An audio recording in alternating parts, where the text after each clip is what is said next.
All right, let's just get this out of the way. We need somebody to take something off our plate, for real. I used to see all this self-care stuff on social media and just feel tired. Spa days, weekend trips, who are they talking to? As a working single mom, it felt like just another thing I was failing at. Another chore on a to-do list that was already touching the floor. I was drowning. I'm talking about that deep down, soul-level tired.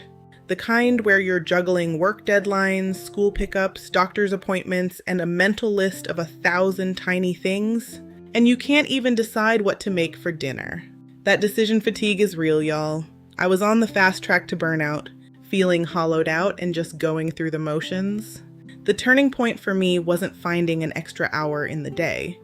That was never going to happen. The turning point was when I gave myself permission to stop, to ditch the fantasy and get real.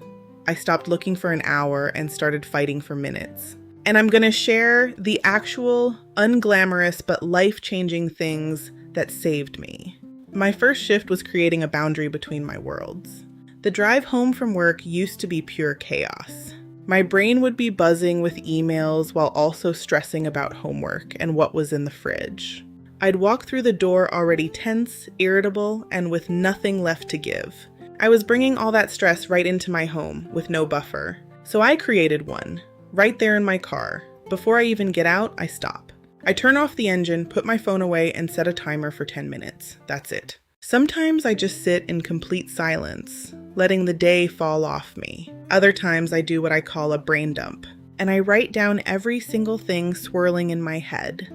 Sign the permission slip, call the dentist. What's that work thing again? We need milk. Getting it on paper tells my brain, you don't have to hold this anymore. It's captured.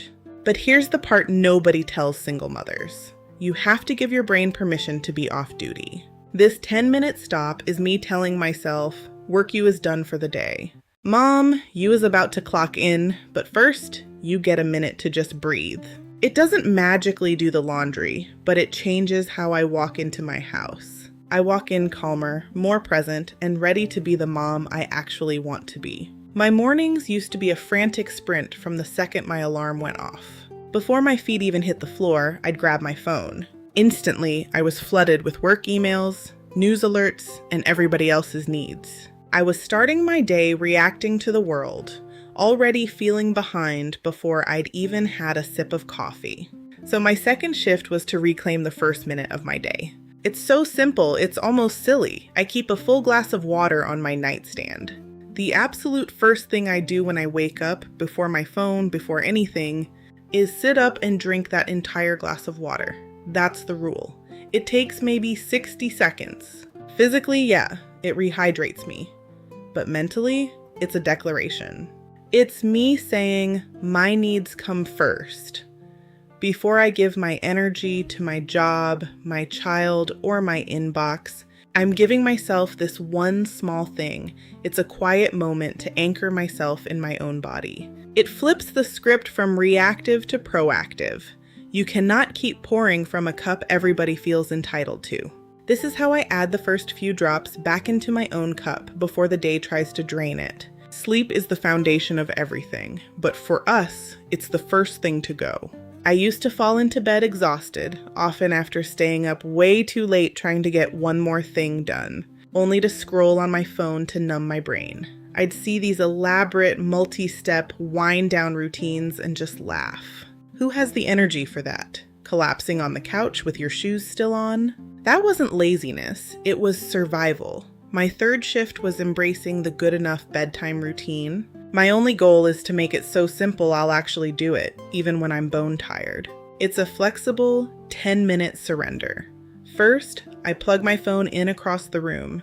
Out of sight, out of mind. Second, I do that quick brain dump we talked about, getting the next day's worries out of my head.